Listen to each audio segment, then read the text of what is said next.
Parents same ആണെങ്കിൽ കുഞ്ഞുങ്ങൾക്ക് ഉണ്ടാവുന്ന എക്സ്പീരിയൻസസും സെയിം ആയിരിക്കും. ഇതൊരു മിത്താണ്. പാരൻസ് കുഞ്ഞുങ്ങളോട് വേർതിരിവ് കാണിക്കാറുണ്ടോ?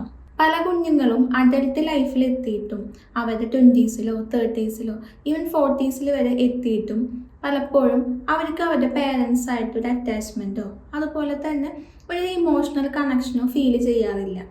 പക്ഷേ ഇവരുടെ സിസ്റ്ററിനോ ബ്രദറിനോ ഇവർക്കെല്ലാം ഇവരുടെ പേരൻ്റായിട്ട് വളരെ നല്ലൊരു ബോണ്ട് ഉണ്ടായിരിക്കും. അവരുടെ ഒരു ഇമോഷണൽ കണക്ഷനും അതുപോലെ തന്നെ അറ്റാച്ച്മെൻ്റ് എല്ലാം കാണുമ്പോൾ ഈ ചൈൽഡിന് തോന്നാറുണ്ടായിരിക്കും, എന്തുകൊണ്ടാണ് എനിക്ക് എൻ്റെ പേരൻ്റായിട്ട് ആ ഒരു അറ്റാച്ച്മെൻറ്റ് ഇല്ലാതായത്, അതുപോലെ തന്നെ എനിക്ക് എന്തുകൊണ്ടാണ് ഒരു ഇമോഷണൽ സപ്പോർട്ടോ ഒരു സേഫ്റ്റിയോ എനിക്ക് ഫീൽ ചെയ്യാതിരുന്നത്. ഫാമിലിയിലെ സെയിം പേരൻസിന് ഉണ്ടാവുന്ന കുഞ്ഞുങ്ങൾ അവരുടെ പേരൻസിനെ എക്സ്പീരിയൻസ് ചെയ്യുന്നത് വളരെ ഡിഫറെൻ്റ് ആയിട്ടുള്ള രീതിയിലായിരിക്കും. അവരുടെ ചൈൽഡ്ഹുഡ് എക്സ്പീരിയൻസസും വളരെ ഡിഫറെൻ്റ് ആയിട്ടായിരിക്കും. കുഞ്ഞുങ്ങൾ എക്സ്പീരിയൻസ് ചെയ്യുന്നത് ഈ പേരൻസിൻ്റെ ഡിഫറെൻ്റ് ആയിട്ടുള്ള വേർഷൻസ് ആയിരിക്കും. അതുകൊണ്ട് തന്നെ കുഞ്ഞുങ്ങൾ എക്സ്പീരിയൻസ് ചെയ്തിട്ടുള്ള വേർതിരിവ് അത് സത്യമായിരിക്കും. ഞാനിവിടെ ഒരിക്കലും പേരൻസിനെ ബ്ലെയിം ചെയ്യലല്ല. എന്തുകൊണ്ടാണ് കുഞ്ഞുങ്ങൾക്ക് ഇങ്ങനെ എക്സ്പീരിയൻസ് ചെയ്തിട്ടുണ്ടായിരിക്കുക? ഫസ്റ്റ് പോയിന്റ് ആണ്, പേരൻസ് ഇവോൾവ് ചെയ്തുകൊണ്ടിരിക്കും. ഏതൊരു വ്യക്തിയുടെയും ലൈഫിൽ ഓരോ ഇയർ കൂടുമ്പോഴും അവർ ഇവോൾവ് ചെയ്തുകൊണ്ടിരിക്കുകയാണ് അല്ലേ? ഞാൻ ലാസ്റ്റ് ഇയർ ഉള്ള പോലെ ആയിരിക്കില്ല ഈ ഇയർ ഉണ്ടായിരിക്കാം അല്ലേ? നമ്മൾ ഓരോ ഇയർ കൂടുമ്പോഴും നമ്മൾ ഇവോൾവ് ചെയ്ത് നമ്മളിൽ പല രീതിയിലുള്ള മാറ്റങ്ങൾ വന്നുകൊണ്ടിരിക്കും. നമ്മൾ ഇമോഷണലി നമ്മൾ ചേഞ്ച് ആവും, നമ്മുടെ മെച്യൂരിറ്റി ലെവലിൽ ചേഞ്ച് ആവും. അതുപോലെ തന്നെ നമ്മൾ ലൈഫിനെ നോക്കിക്കാണുന്ന രീതി, നമ്മൾ സിറ്റുവേഷൻസ് ഹാൻഡിൽ ചെയ്യുന്ന രീതി, ഇതെല്ലാം ഡിഫറെൻ്റ് ആയിരിക്കും. അതായത് നമ്മൾ ഓരോ ഇയർ കൂടുമ്പോഴും നമ്മൾ ഇവോൾവ് ചെയ്തുകൊണ്ടിരിക്കും. ഒരു വ്യക്തിയുടെ 25ാമത്തെ വയസ്സിൽ ഒരു ചൈൽഡ് അവരുടെ ലൈഫിൽ വരുന്ന പോലെ ആയിരിക്കില്ല ആ വ്യക്തിയുടെ 30s-ലോ 40s-ലോ ഒരു ചൈൽഡ് അവരുടെ ലൈഫിൽ വരുമ്പോൾ അവരുടെ ഇമോഷണൽ ലെവൽ അത് ചേഞ്ച് ആയിട്ടുണ്ടായിരിക്കും, അവരുടെ മെച്യൂരിറ്റി ലെവൽ അത് ചേഞ്ച് ആയിട്ടുണ്ടായിരിക്കും. സെക്കൻഡ് ചൈൽഡ് ആവുന്ന ടൈമിൽ ഈ പാരൻസിൻ്റെ ലൈഫ് എക്സ്പീരിയൻസസ് കാരണം ഈ പാരൻ്റ് ഇവോൾവ് ചെയ്തിട്ടുണ്ടായിരിക്കും. അതുകൊണ്ട് തന്നെ ഈ സെക്കൻഡ് ചൈൽഡിന് അവർ ടേക്ക് കെയർ ചെയ്യുന്ന രീതി, ആ ചൈൽഡിന് കൊടുക്കുന്ന ഇമോഷണൽ സപ്പോർട്ടും ആ സിറ്റുവേഷൻസ് എല്ലാം ഹാൻഡിൽ ചെയ്യുന്നത് വളരെ മെച്യൂർഡ് ആയിട്ടുള്ള രീതിയിലായിരിക്കും. അതുകൊണ്ട് തന്നെ ഈ സെക്കൻഡ് ചൈൽഡിന് ഈ ഫസ്റ്റ് ചൈൽഡിന് കിട്ടാതെ പോയിട്ടുള്ള പല സപ്പോർട്ടും പല ഇമോഷണൽ ആയിട്ടുള്ള നീഡ്സ് എല്ലാം ഈ സെക്കൻഡ് ചൈൽഡിന് ഈ പാരൻസ് കൊടുക്കാറുണ്ട്. ഇത് പാരൻസ് ഇൻറ്റൻഷനലി ചെയ്യുന്നതാണോ? അല്ല. അതായത് പേരൻസിൻ്റെ ലൈഫ് എക്സ്പീരിയൻസസിലൂടെ പേരൻസ് ഇവോൾവ് ചെയ്തു വന്നതിലൂടെ പേരൻസിനുണ്ടായ മാറ്റം, ആ ഒരു ചേഞ്ചാണ് ഈ സെക്കൻഡ് ചൈൽഡിന് ലഭിച്ചിട്ടുള്ളത്. പേരൻസ് ഇവിടെ വേർതിരിവ് കാണിച്ചിട്ടില്ല. പക്ഷേ ചൈൽഡിന് ലഭിച്ചിട്ടുള്ള ഈ രണ്ട് കുഞ്ഞുങ്ങൾക്കും ലഭിച്ചിട്ടുള്ള എക്സ്പീരിയൻസസ് എന്ന് പറയുന്നത് കംപ്ലീറ്റ്ലി ഡിഫറെൻ്റ് ആയിരിക്കും. ഈ ഒരു ഡിഫറൻസ് ആണ് കുഞ്ഞുങ്ങൾക്ക് അവർ എക്സ്പീരിയൻസ് ചെയ്തിട്ടുള്ള ആ വേർതിരിവ് എന്ന് പറയുന്നത്. സെക്കൻഡ് പോയിന്റ് ആണ്, കുഞ്ഞുങ്ങൾ ജനിക്കുന്ന ആ ഒരു ഓർഡർ ഉണ്ടായിരിക്കുമല്ലോ. അതായത് ഫസ്റ്റ് ചൈൽഡ്, സെക്കൻഡ് ചൈൽഡ്, ആ ഒരു ഓർഡർ. ഈ ഓർഡർ അനുസരിച്ചും പല ഡിഫറൻസസും കാണാൻ പറ്റും. ഒരു പാരൻസിന് ഫസ്റ്റ് ഉണ്ടാവുന്ന ചൈൽഡ് ഉണ്ടല്ലോ, പാരൻസിൻ്റെ ഒരു പുതിയതായിട്ടുള്ള എക്സ്പീരിയൻസ് ആണ് പാരൻറ്റിങ് എന്ന് പറയുന്നത്. അതുകൊണ്ട് തന്നെ ഈ പാരൻസ് ആ പാരൻറ്റിങ് ജേർണി എന്ന് പറയുന്നത് കുറച്ചുകൂടി കെയർഫുള്ളായിട്ട്, അവർക്ക് ആ എക്സ്പീരിയൻസ് മുന്നില്ല, അതുകൊണ്ട് തന്നെ മാക്സിമം കെയർ എല്ലാം ചെയ്ത് വളരെ കൺട്രോളിങ് ആയിട്ട് ഈ ചൈൽഡിനെ വളർത്തിക്കൊണ്ടിരിക്കുന്നുണ്ടായിരിക്കും. ഇനി ഈ പാരൻസിന് ഉണ്ടാവുന്ന സെക്കൻഡ് ചൈൽഡും അതുപോലെ തന്നെ തേർഡ് ചൈൽഡും ഈ ഒരു പേരൻസിന് ഓൾറെഡി ഫസ്റ്റ് ചൈൽഡിനെ പാരൻറ്റിങ് ചെയ്തിട്ടുള്ള എക്സ്പീരിയൻസസ് ഉണ്ടായിരിക്കും. അതുകൊണ്ട് തന്നെ ഈ പേരൻസ് സെക്കൻഡ് ചൈൽഡ് ഉണ്ടാകുമ്പോൾ കുറച്ചുകൂടെ റിലാക്സ്ഡ് ആയിരിക്കും. ഇവർക്ക് ഏകദേശം കാര്യങ്ങളെല്ലാം അറിയാം അല്ലേ? അതുകൊണ്ട് തന്നെ കുറച്ചുകൂടി ഇമോഷണൽ സപ്പോർട്ടും കുറച്ചുകൂടി ഗ്രൗണ്ടഡ് ആയിട്ടായിരിക്കും ഈ പാരൻറ്റിങ് ജേർണി ഇവർ കൊണ്ടുപോകുന്നുണ്ടായിരിക്കും. ഈ ജേർണിനെ പറ്റി അധികം എക്സ്പീരിയൻസ് ഇല്ലാത്തത് കൊണ്ട് തന്നെ ഈ ഫസ്റ്റ് ചൈൽഡിനെ മാനേജ് ചെയ്യാനും അതുപോലെ തന്നെ ഒരു കൺട്രോളിങ് ആയിട്ടായിരിക്കും ഈ ചൈൽഡിനെ പലപ്പോഴും വളർത്തുന്നുണ്ടായിരിക്കുക. പല ഫാമിലിയിലും നോക്കിയാൽ കാണാൻ സാധിക്കും, ഫസ്റ്റ് ചൈൽഡ് ഒരുപാട് കൺട്രോളിങ് ആയിട്ടും അവർക്ക് സ്ട്രിക്റ്റ് ആയിട്ടുള്ള പാരൻറ്റിങ് ആയിരിക്കും പലപ്പോഴും ലഭിച്ചിട്ടുണ്ടായിരിക്കാം. പക്ഷേ ലേറ്റർ വരുന്ന ചൈൽഡ് ഉണ്ടായിരിക്കുമല്ലോ, ഈ ചൈൽഡിന് പലപ്പോഴും ഫ്രീ ആയിട്ടുള്ള പാരൻസിനായിരിക്കും ലഭിക്കുക. ഇതിന്റെ കാരണം പാരൻസ് ഇവിടെ ഇന്റൻഷനലി വേർതിരിവ് കാണിക്കുന്നതല്ല. പേരൻസിന്റെ ആ ജേണി എന്ന് പറയുന്ന പാരന്റിങ് ജേണി എന്ന് പറയുന്നതിൽ അവർ കൂടുതൽ എക്സ്പീരിയൻസ് ആയതുകൊണ്ട് തന്നെ അവർ കുറച്ചും കൂടി റിലാക്സ്ഡ് ആയിട്ട് ആ സെക്കൻഡ് വരുന്ന ചൈൽഡിന് അവർക്ക് പാരന്റിങ് ചെയ്യാൻ സാധിക്കും. പക്ഷേ ഈ ഫസ്റ്റ് ചൈൽഡിന് അവിടെ എക്സ്പീരിയൻസ് ചെയ്തത് എന്തായിരിക്കും? കുറച്ചും കൂടി സ്ട്രെസ്ഫുൾ ആയിട്ടുള്ള ഭയങ്കര കൺട്രോളിങ് ആയിട്ടുള്ള പാരന്റ് ആയിരിക്കും. സെക്കൻഡ് ചൈൽഡിന് എക്സ്പീരിയൻസ് ചെയ്ത പാരന്റ് എന്ന് പറയുന്നത് വളരെ റിലാക്സ്ഡ് ആയിട്ട് വളരെ ഫ്രീ ആയിട്ടുള്ള ഒരു പാരൻസ് ആയിരിക്കും. അതുകൊണ്ട് തന്നെ പാരൻസ് ഇവിടെ ഇന്റൻഷനലി വേർതിരിവ് കാണിച്ചിട്ടില്ലായിരിക്കും. പക്ഷേ ചൈൽഡ് രണ്ടുപേരും എക്സ്പീരിയൻസ് ചെയ്തിട്ടുള്ളത് രണ്ട് രീതിയിലായിരിക്കും. അടുത്ത പോയിന്റ് ആണ് കുഞ്ഞുങ്ങൾ ജനിക്കുമ്പോൾ ഉണ്ടായിട്ടുള്ള ലൈഫിൽ ഫാമിലിയിൽ ചേഞ്ചസ്.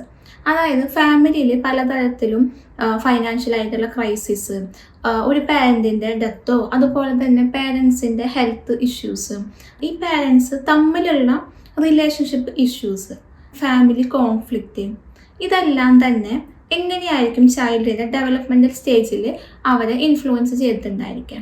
അതായത് ഒരു ചൈൽഡ് ആ ചൈൽഡ് ജനിക്കുന്ന ടൈമിൽ ഫൈനാൻഷ്യലായിട്ട് വളരെ സ്റ്റേബിൾ ആയിട്ടുള്ള പേരൻസ് ആണ്. അവർക്ക് റിലേഷൻഷിപ്പിലൊന്നും പ്രത്യേകിച്ച് ഇഷ്യൂസോ വളരെ സേഫ് ആയിട്ടുള്ള ഒരു എൻവയോൺമെൻറ്റിലാണ് ഈ ചൈൽഡ് ജനിക്കുന്നതെങ്കിൽ ഈ ചൈൽഡിന് ഫീൽ ചെയ്യുക പലപ്പോഴും സേഫ് ആയിട്ടും ഇമോഷണലി സപ്പോർട്ട് ചെയ്യുന്ന പേരൻസ് ആയിട്ടായിരിക്കും, അല്ലേ? പിന്നീട് ഒരു ചൈൽഡ് ജനിക്കുന്ന ടൈമിൽ ആ ഫാമിലിയിൽ ഉണ്ടായിട്ടുള്ള എന്തെങ്കിലും ഒരു പാരൻറ്റിൻ്റെ ഡെത്തോ, പാരൻസിന് ഉണ്ടാവുന്ന ഹെൽത്ത് ഇഷ്യൂസ്, അതുപോലെ തന്നെ പാരൻസ് തമ്മിലുള്ള റിലേഷൻഷിപ്പ് ഇഷ്യൂസ്, ഫാമിലി കോൺഫ്ലിക്റ്റ്, ഇതെല്ലാം തന്നെ ഈ ചൈൽഡിനെ എഫക്റ്റ് ചെയ്യില്ലേ? അതായത് ഈ രണ്ട് ചൈൽഡിൻ്റെയും പാരൻസ് സെയിം ആണെങ്കിലും ഈ ഫാമിലി കടന്നു പോയിട്ടുള്ള സിറ്റുവേഷൻ എന്ന് പറയുന്നത് ഈ ചൈൽഡിനെ രണ്ട് രീതിയിലായിരിക്കും ഈ രണ്ട് കുഞ്ഞുങ്ങളെയും എഫക്റ്റ് ചെയ്തിട്ടുണ്ടായിരിക്കും, അല്ലേ?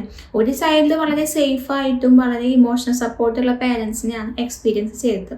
മറ്റേ ചൈൽഡ് എക്സ്പീരിയൻസ് ചെയ്ത് വളരെ കെയോട്ടിക്കായിട്ട് വളരെ ഇമോഷണലി അൺഅവൈലബിൾ ആയിട്ടുള്ള പാരൻസ് ആയിരിക്കും. ആ ഫാമിലിയിൽ ഉണ്ടായിട്ടുള്ള ഇമോഷണൽ ക്ലൈമറ്റ് അതനുസരിച്ചായിരിക്കും കുഞ്ഞുങ്ങൾ ആ പേരൻസിനെ എക്സ്പീരിയൻസ് ചെയ്തിട്ടുണ്ടായിരിക്കുക. അതുകൊണ്ട് തന്നെ കുഞ്ഞുങ്ങൾക്ക് ഇവിടെ വേർതിരിവ് കാണും. അതുപോലെ തന്നെ കുഞ്ഞുങ്ങൾക്ക് ഈ പേരൻസിനോടുള്ള അറ്റാച്ച്മെൻറ്റിൽ ആ ഒരു ഡിഫറൻസ് കാണാൻ പറ്റും. ഇതൊരിക്കലും പേരൻസ് ഇൻറ്റൻഷനലി അറിഞ്ഞുകൊണ്ടോ ചെയ്യുന്ന ഒരു വേർതിരിവല്ല. അതായത് ആ കുഞ്ഞുങ്ങൾ പേരൻസിനെ എന്ത് രീതിയിലാണ് പെർസീവ് ചെയ്തിട്ടുള്ളത്, എന്ത് രീതിയിലുള്ള ഇമോഷണൽ ക്ലൈമറ്റിലാണ് ഈ കുഞ്ഞുങ്ങൾ വളർന്നു വന്നത്, ഇതിനനുസരിച്ചായിരിക്കും ഈ കുഞ്ഞുങ്ങൾക്ക് പേരൻസ് ആയിട്ടുള്ള റിലേഷൻഷിപ്പ് ഉണ്ടായിരിക്കുക. ഓരോ കുഞ്ഞുങ്ങളും ഡിഫറെൻ്റ് ആണ്, അല്ലേ? ഇവിടെയാണ് പേരൻസിൻ്റെ പേഴ്സണാലിറ്റി, ഇമോഷൻസ് എക്സ്പ്രസ് ചെയ്യുന്ന രീതി, അതുപോലെ തന്നെ സിറ്റുവേഷൻസ് ഹാൻഡിൽ ചെയ്യുന്ന രീതി, ഇതിനെല്ലാം ഡിപ്പെൻഡ് ചെയ്ത് ഈ കുഞ്ഞുങ്ങൾക്ക് പേരൻസിൻ്റെ അടുത്ത് നിന്ന് ലഭിക്കുന്ന ആ ഒരു എക്സ്പീരിയൻസസ് ഡിഫറെൻ്റ് ആയിരിക്കും. എക്സാമ്പിളായിട്ട് ഈ പാരൻറ്റ് ഇമോഷൻസ് എക്സ്പ്രസ് ചെയ്യാത്ത ഒരു പാരൻ്റ് ആണെങ്കിൽ ഈ പാരൻസിന് ഉണ്ടാവുന്ന ഒരു ചൈൽഡ് വളരെ സെൻസിറ്റീവ് ആയിട്ടുള്ള ചൈൽഡ് ആയിരിക്കും. അതുകൊണ്ട് തന്നെ ഈ ചൈൽഡ് ഇമോഷൻസ് എക്സ്പ്രസ് ചെയ്യും. സെക്കൻഡ് ചൈൽഡ് എന്ന് പറയുന്നത് ഇമോഷൻസ് എക്സ്പ്രസ് ചെയ്യാതെ സപ്രസ് ചെയ്ത് വെക്കുകയായിരിക്കും. കാരണം പലപ്പോഴും ഈ ഇമോഷൻസ് എക്സ്പ്രസ് ചെയ്യുമ്പോൾ പേരൻസിൻ്റെ അടുത്തുനിന്ന് ഇമോഷണൽ ഒരു വാലിഡേഷനോ ഒരു ഇമോഷണൽ സപ്പോർട്ടോ ലഭിക്കുന്നില്ല. ഇവിടെയാണ് മുന്നേ പറഞ്ഞ ആ ഒരു വേർതിരിവുണ്ടല്ലോ അത് വരുന്നത്. കാരണം പേരൻസിൻ്റെ ഇമോഷൻസ് എക്സ്പ്രസ് ചെയ്യുന്ന രീതി, ഇമോഷൻസ് വാലിഡേറ്റ് ചെയ്യുന്ന രീതി, ഇതിനെല്ലാം ഡിപ്പെൻഡ് ചെയ്തിരിക്കും ആ കുഞ്ഞുങ്ങൾ ഇമോഷൻസ് എക്സ്പ്രസ് ചെയ്യുന്നത്. അതായത് ഏതൊരു കുഞ്ഞിൻ്റെയും ബേസിക് ആയിട്ടുള്ള നീഡെന്ന് പറയുന്നതാണ് ഇമോഷണൽ സപ്പോർട്ടും ഇമോഷണൽ സേഫ്റ്റിയും ഒരു കണക്ഷനെല്ലാം പേരൻസിൻ്റെ അടുത്ത് നിന്ന്. പേരൻസിന് പലപ്പോഴും കുഞ്ഞുങ്ങൾക്ക് കൊടുക്കാൻ സാധിക്കാതാവുമ്പോൾ ഒരു ചൈൽഡ് മനസ്സിലാക്കുന്നത് പേരൻസിൻ്റെ അടുത്തു നിന്നുള്ള ഇമോഷണൽ സപ്പോർട്ട് ലഭിക്കുന്നില്ല, അതുകൊണ്ട് തന്നെ എൻ്റെ ഇമോഷൻസ് നമ്പ് ചെയ്യാം. മറ്റേ ചൈൽഡ് എന്ന് പറയുന്നത് ഇമോഷൻ സപ്പോർട്ടും ഇമോഷണൽ കണക്ഷനും ലഭിക്കാൻ വേണ്ടി ഡിമാൻഡ് ചെയ്തുകൊണ്ടേയിരിക്കും. അതുകൊണ്ട് തന്നെ പാരൻറ്റിൻ്റെ പേഴ്സണാലിറ്റി എന്ന് പറയുന്നത് ഈ ചൈൽഡ് രണ്ടുപേരും ആ പാരൻറ്റിനെ എക്സ്പീരിയൻസ് ചെയ്യുന്ന രീതിയുമായിട്ട് വളരെ കണക്റ്റഡ് ആണ്. അടുത്ത പോയിൻ്റാണ് സെയിം പാരൻസിന് ഉണ്ടാവുന്ന കുഞ്ഞുങ്ങളുണ്ടല്ലോ, ഈ കുഞ്ഞുങ്ങൾ വിറ്റ്നസ് ചെയ്യുന്ന പല ഇവൻറ്റും പല എക്സ്പീരിയൻസസും ഈ രണ്ട് കുഞ്ഞുങ്ങളും അതിന് കൊടുക്കുന്ന മീനിങ് എന്ന് പറയുന്നത് എൻ്റർലി ഡിഫറെൻ്റ് ആയിട്ടായിരിക്കും. അതായത് ആ ഒരു എക്സ്പീരിയൻസ് രണ്ട് കുഞ്ഞുങ്ങളും എക്സ്പീരിയൻസ് ചെയ്യുക സെയിം ആയിട്ടാണെങ്കിലും ആ എക്സ്പീരിയൻസിന് അവർ കൊടുത്തിട്ടുള്ള മീനിങ് എന്ന് പറയുന്നത് ഡിഫറെൻ്റ് ആയിരിക്കും.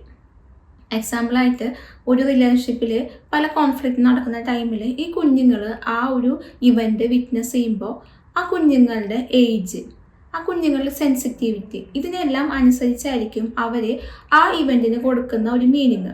അതായത് ഒരു ചൈൽഡിന് ആ ഇവൻറ്റ് നടക്കുമ്പോൾ ഒരു ഏജ് ബിലോ 3 ആണെങ്കിൽ മറ്റൊരു ചൈൽഡിന് ആ ഏജ് എന്ന് പറയുന്നത് ചിലപ്പോൾ എബോ 7 or 8 ആയിരിക്കും. ഈ രണ്ട് കുഞ്ഞുങ്ങളുടെയും ഏജിലുള്ള ഡിഫറൻസ് കാരണം കൊണ്ട് തന്നെ ഈ കുഞ്ഞുങ്ങൾ, ഒരു 7 വയസ്സുള്ള കുഞ്ഞിനെ അറിയാൻ പറ്റും ഈ പാരൻറ്റിന് എന്തോ സ്ട്രെസ്ഡ് ആയിട്ടാണ്, എന്തോ സ്ട്രെസ്ഫുൾ ആയിട്ടുള്ള സിറ്റുവേഷനിലൂടെയാണ് പാരൻറ്റ് പോയിക്കൊണ്ടിരിക്കുന്നത്. പാരൻസ് തമ്മിലുള്ള എന്തോ ഒരു ഇഷ്യൂ ആണെന്ന് ആ കുഞ്ഞിന് പലപ്പോഴും മനസ്സിലാക്കാൻ സാധിക്കും. പക്ഷേ ഈ 3 വയസ്സുള്ള കുഞ്ഞ് പലപ്പോഴും അത് നോക്കിക്കാണുന്നത് എനിക്കെന്തോ പ്രോബ്ലം ഉണ്ട്, ഈ പാരൻസ് തമ്മിൽ ഉണ്ടാവുന്ന ഇഷ്യൂ എന്താണെന്നോ അതിൻ്റെ ലോജിക്ക് എന്താണെന്നോ മനസ്സിലാക്കാൻ ഈ 3 വയസ്സുള്ള കുഞ്ഞിന് അറിയില്ല അല്ലേ. അതുകൊണ്ട് തന്നെ ഈ 8 or 10 വയസ്സുള്ള കുഞ്ഞുങ്ങൾ ആ ഒരു എക്സ്പീരിയൻസ് എന്ന് പറയുന്നത് അവർ പലപ്പോഴും ലോജിക്കായി ചിന്തിക്കാൻ ചാൻസ് ഉണ്ട്. അതായത് ആ കുഞ്ഞ് കുറച്ചെങ്കിലും മനസ്സിലാവും കമ്പയർ ടു ഈ 3 വയസ്സുള്ള കുഞ്ഞ്. അതുകൊണ്ട് തന്നെ ഇത്തരം സിറ്റുവേഷൻസ് എന്ത് സിറ്റുവേഷൻ ആണ് എന്നല്ല, ആ സിറ്റുവേഷൻസ് എങ്ങനെയാണ് ഈ രണ്ട് ചൈൽഡും പെർസീവ് ചെയ്തിട്ടുള്ളത്, എന്ത് മീനിങ് ആണ് ആ ഒരു ഇവൻറ്റിന് ഈ രണ്ട് ചൈൽഡും കൊടുത്തിട്ടുള്ളത്, അതിനനുസരിച്ചായിരിക്കും ഈ കുഞ്ഞുങ്ങൾ ആ ഒരു സിറ്റുവേഷനെ പെർസീവ് ചെയ്യുന്നത്. ഇതുകൊണ്ട് തന്നെയാണ് ചൈൽഡ്ഹുഡിൽ പല മെമ്മറീസും നമ്മൾ സിബ്ലിങ്സ് ആയിട്ട് റീകോൾ ചെയ്യുന്ന ടൈമിൽ ഞാൻ കൊടുത്തിട്ടുള്ള മീനിങ് ആയിരിക്കില്ല എൻ്റെ സിസ്റ്ററോ എൻ്റെ ബ്രദറോ കൊടുത്തിട്ടുണ്ടായിരിക്കും അല്ലേ. കാരണം ആ ടൈമിൽ ആ ചൈൽഡ് എന്ത് രീതിയിലാണോ ആ ഇവൻറ്റ് പെർസീവ് ചെയ്തിട്ടുള്ളത്, എന്ത് മീനിങ് ആണോ കൊടുത്തിട്ടുള്ളത്, അതനുസരിച്ചായിരിക്കും ആ മെമ്മറി കുഞ്ഞുങ്ങളിൽ സ്റ്റോർ ചെയ്തിട്ടുണ്ടായിരിക്കുക. എനിക്ക് എൻ്റെ പാരൻസിനോട് പലപ്പോഴും അറ്റാച്ച്മെൻറ്റ് തോന്നാറില്ല, പക്ഷേ എൻ്റെ സിബിളിന് പലപ്പോഴും എൻ്റെ പാരൻ്റായിട്ട് വളരെ അറ്റാച്ച്ഡ് ആയി തോന്നുന്നത് ഈ പറഞ്ഞ കാര്യങ്ങൾ കൊണ്ട് തന്നെയാണ്. ഇത് പാരൻറ്റും ചൈൽഡായിട്ടുള്ള റിലേഷൻഷിപ്പിനെ മാത്രമല്ല എഫക്റ്റ് ചെയ്യുക. പലപ്പോഴും നമുക്ക് നമ്മുടെ ബ്രദറായിട്ടും സിസ്റ്ററായിട്ടുള്ള വളരെ ദേഷ്യം, വളരെ കാലങ്ങളായിട്ട് നമ്മളൊരു അറ്റാച്ച്മെൻറ്റ് ഇല്ലാതെ പോയതെല്ലാം ഈ നമ്മുടെ ചൈൽഡ്ഹുഡിൽ ഇത്തരത്തിലുള്ള എക്സ്പീരിയൻസസിൽ നിന്ന് നമ്മൾ കൊടുത്തിട്ടുള്ള ഒരു പെർസെപ്ഷൻ ഉണ്ടായിരിക്കുമല്ലോ.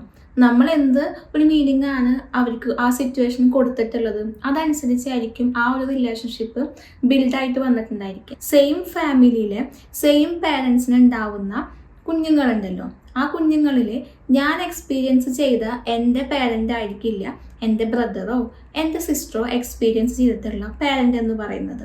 അവർ രണ്ടുപേരും ഡിഫറെൻ്റ് ആണ്. അതുകൊണ്ട് തന്നെ നിങ്ങൾ ഇന്ന് എക്സ്പീരിയൻസ് ചെയ്തിട്ടുള്ള ആ വേർതിരിവ്, എന്നെക്കാളും എൻ്റെ പേരൻസിന് ഇഷ്ടം എൻ്റെ സിബ്ലിങ്ങിനോടാണ്, ഇതെല്ലാം നമ്മൾ പറയുന്നത് അത് 100% വാലിഡ് ആയിട്ടുള്ള കാര്യമാണ്. പക്ഷേ 99% പാരൻസും ഇത് ഇൻറ്റൻഷനലി ചെയ്ത കാര്യമല്ല.